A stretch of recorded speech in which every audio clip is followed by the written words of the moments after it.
नमस्कार मित्रों। एक अंधे के प्रश्न से शुरू हुई भगवद गीता आगे बढ़ती है और भगवद गीता में दूसरे कैरेक्टर का एंट्री होती है, दूसरे कैरेक्टर की, दुर्योधन। दुर्योधन जरूर अपने पिता की महत्वाकांक्षा की पूर्ति कर रहा था, लेकिन भगवद गीता के शुरू में वो एक इंटेलिजेंट बंदा दिखाई देता है। वो हम उससे देखकर सीखते हैं कि किस तरह हमें लाइफ को मैनेज करना चाहिए, लाइफ में किस तरह आगे बढ़ना चाहिए। हम भगवद गीता के श्लोक लेते हैं, फिर आगे हम देखेंगे कि किस तरह दुर्योधन युद्ध के बीच में किस तरह चीज़ों को मैनेज कर रहा है। दृष्ट्वा तु पांडवानीकं व्यूढ़ं दुर्योधनस्तदा आचार्यमुपसंगम्य राजा वचनम अब्रवीत् पश्यैतां पांडुपुत्राणाम् आचार्यमहती चमूं व्यूढ़ां द्रुपदपुत्रेण तव शिष्येन धीमता अत्र शूरा महेश्वासा भीमार्जुनसमायुधि युयुधानो विराटश्च द्रुपदश्च महारथः दृष्टकेतुः चेकितानः काशीराजश्च वीर्यवान् पुरुजित्कुन्तिभोजश्च शैव्यश्च नरपुङ्गवः युधामन्युश्च विक्रान्तः उत्तमौजाश्च वीर्यवान् द्रौपदो द्रौपदेयश्च सर्व एव महारथाः अस्माकं तु विशिष्टा ये तान् निबोध द्विजोत्तम नायका मम सैन्यस्य संगार्थं तान् ब्रवीमिते। इसके बाद दुर्योधन गुरु के पास पहुंचता है, द्रोणाचार्य के पास, और उनको बतला रहा है कि दोनों सेनाओं में कौन कौन उपस्थित हैं। सबसे पहले जो शत्रु पक्ष है उसमें बता रहा है कि कौन कौन से महारथी शत्रु पक्ष में हैं, और उसके बाद बता रहा है कि हमारी ओर कौन कौन से महारथी हैं। ये हमारा बहुत बड़ा हमारे लिए एक मैनेजमेंट की शिक्षा है। जब हम किसी भी फील्ड में जाएं, कहीं भी काम कर रहे हैं, तो सबसे पहले हमें प्रॉब्लम की एसेस करना चाहिए कि क्या क्या प्रॉब्लम्स हैं। दुर्योधन एक इंटेलिजेंट मैनेजर की तरह सबसे पहले देख रहा है कि कौन कौन से महारथी हमारी सेना में हैं, दुश्मन की सेना में कौन कौन से महारथी हैं। हम जब जाएंगे, हम मान लीजिए जीवन के किसी फील्ड में जाना चाहते हैं, स्पोर्ट्स पर्सन बनना चाहते हैं, हम मीडिया के फील्ड में जाना चाहते हैं, किसी भी फील्ड में जाना चाहते हैं, हम पढ़ाई कर रहे हैं, हम एग्ज़ाम दे रहे हैं, सबसे पहले हमारी जो मेन प्रॉब्लम्स हैं, पॉइंट्स हैं, उन पॉइंट्स हमें पता होने चाहिए कि ये समस्याएं, ये 5 या 10 समस्याएं हैं जो हमारे जीवन में आगे आएंगी।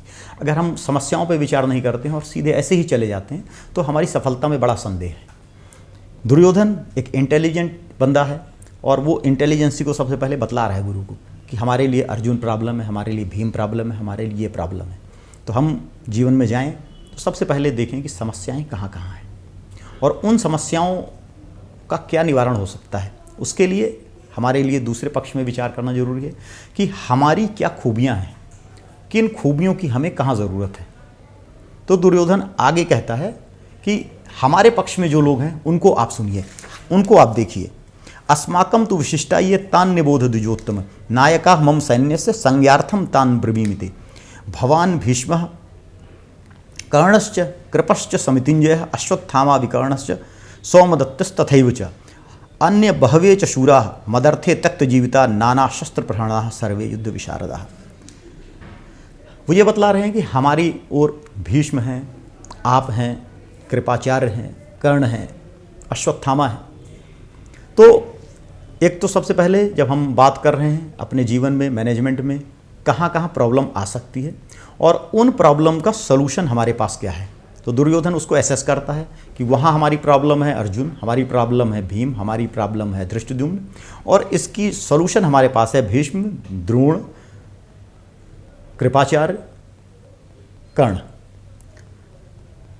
अब आगे वो इस निष्कर्ष पर पहुंचता है कि दोनों प्रॉब्लम का असेसमेंट करके कि हम भारी हैं और अगर हम सही से काम करते हैं, सही से लड़ते हैं तो हम जीत जाएंगे।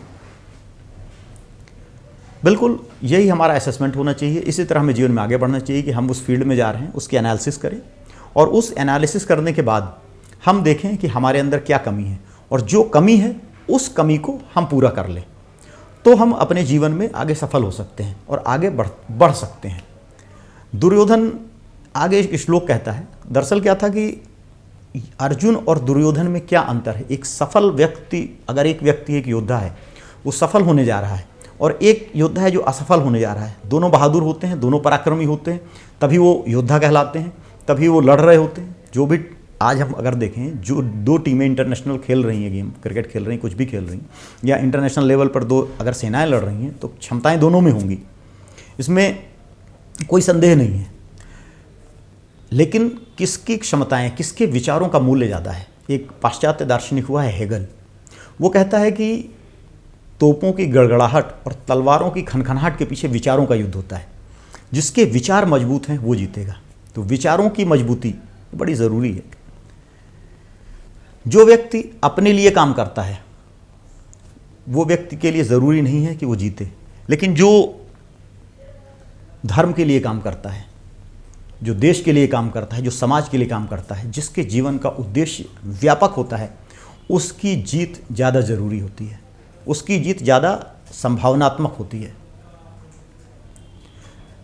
एक वाकया याद आ रहा है मुझे, जब बाबर और इब्राहिम लोदी का युद्ध हुआ तो इब्राहिम लोदी की ओर के तरफ से हाथियों की बड़ी सेना थी। बाबर के सैनिक उसको देख के डर गए, बाबर भी देख के डर गया। तो इब्राहिम लोदी की ओर से जो सैनिक युद्ध कर रहे थे, जो राजा युद्ध कर रहे थे, इब्राहिम लोदी के सैनिक युद्ध कर रहे थे, वो अपने लिए युद्ध कर रहे थे। बाबर के सैनिक भी उस समय अपने लिए युद्ध कर रहे थे। लेकिन बाबर को ये विचार आया कि अगर हम अपने लिए युद्ध करेंगे तो शायद हार जाएं। व्यक्ति समग्र तभी लगाएगा, अपनी जान भी तभी लगा देगा जब बड़े कॉज के लिए युद्ध किया जाए। बाबर ने अपने सारे शराब की पात्र तोड़ दिए, सारी शराब फेंक दी और उसने ऐलान कर दिया कि यह युद्ध इस्लाम के लिए है। परिणाम यह हुआ कि हर व्यक्ति अपनी पूरी ताकत लगा के लड़ा, मरने के लिए लड़ा, भागने के लिए नहीं। हमारे जीवन भगवत गीता का यही उपदेश है कि अपनी समग्र शक्ति के साथ जुट जाओ। जितनी शक्ति आपके पास है वो पूरी शक्ति लगा दो, क्योंकि आप धर्म के लिए लड़ रहे हो। दुर्योधन किस लिए लड़ रहा था? खुद के लिए लड़ रहा था, अब खुद राज्य पाने के लिए, राजा बनने के लिए लड़ रहा था। तो जो यह अगला श्लोक है कि अन्ये च बहवः शूरा मदर्थे त्यक्त जीविता नाना शस्त्र प्रहरणा सर्वे युद्ध विशारदा, वो कह रहा है कि जो सारे शूरवीर हैं ये मेरे लिए खड़े हुए हैं और मेरे लिए जान देने के लिए तैयार हैं। यह हमें जीवन में ज्ञात होना चाहिए, पता होना चाहिए कि हमें अपने जीवन को विराट उद्देश्य के लिए समर्पित करना है। और अगर हम किसी का साथ चाहते हैं कि वह मेरे लिए जिए, मेरे लिए काम करे, तो वह एक लिमिट तक लगा सकता है। अपने लिए जीवन समर्पित नहीं कर सकता। अगर कोई व्यक्ति जीवन समर्पित कर सकता है तो देश के लिए कर सकता है, धर्म के लिए कर सकता है, मानवता के लिए कर सकता है, समाज के लिए कर सकता है। आदर्श हमेशा उच्च होने चाहिए और उच्च आदर्श आते हैं मूल्यों से। किन मूल्यों को लेकर हम चल रहे हैं?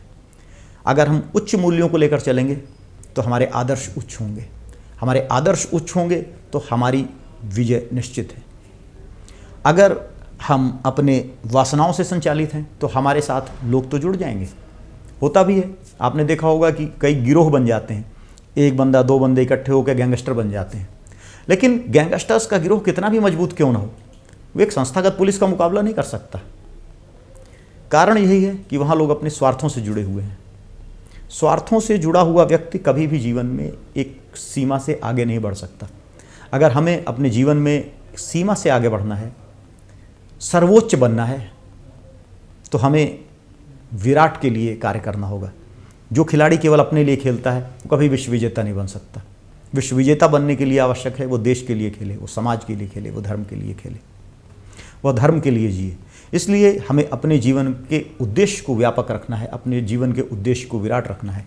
जो भी हम छोटे काम करते हैं, छोटे बड़े काम करते हैं अपने जीवन को चलाने के लिए, हम नौकरी करते हैं, हम ऑफिस जाते हैं, हम कुछ भी पैसे कमाने के लिए काम कर रहे हैं, ये हमारे साधारण काम है, लेकिन इनका सिंक्रोनाइजेशन हमारे जीवन के विराट लक्ष्य से होना चाहिए। हम अपने जीवन में विराट लक्ष्य रखेंगे। हम इस पृथ्वी पर क्यों आए हैं, हमारे जीवन का क्या उद्देश्य है? क्या हम पैदा होकर ऐसे खाना खा के और चीज़ें इकट्ठे करते हुए एक दिन मर जाएंगे, या कुछ और उद्देश्य से ईश्वर ने हमें भेजा है? और हमारे जो छोटे लक्ष्य हैं उनका सिंक्रोनाइजेशन इस तरह हो कि वो विराट लक्ष्य में जाकर मिल जाए। जिस तरह छोटी छोटी नदियाँ बड़ी नदी में मिल जाती हैं, बहुत सारी जलधाराएँ निकलती हैं, सारी गंगा नदी में मिलकर गंगा हो जाती हैं।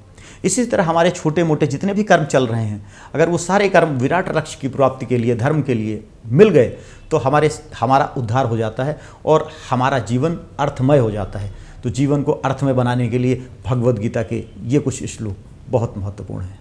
हरि ओम तत्सत।